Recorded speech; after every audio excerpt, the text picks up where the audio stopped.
Hindi lang ako nakikita. Pero kita ka ni Alview. Ang linaw. Kita ka ni Alview. Hindi ka mananalo kay Alview. Oh, ayan. And dito ako. Oh, ayan. Ito ang viewing ni Alview. Makita nyo naman, ayun yung kamay ko, magana siya. Okay? Kaya tatry natin kapag wala ng ilaw. Alisin natin itong mga ambient light na to. Off. Off na natin yan. Then, off natin yan. As you can see, ambient light pa lang naman yan eh. Ito na lang, yung ilaw sa taas. Pag pinatay natin, okay.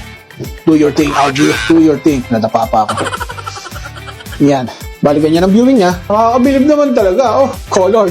Ngayon, ito ako. Yan, oh.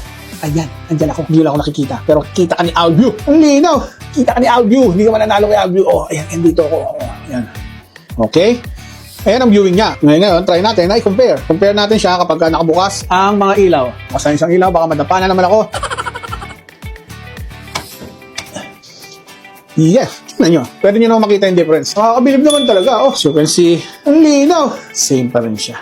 Diba? Ganon, kalupit si Alview. Sponsored by UNB.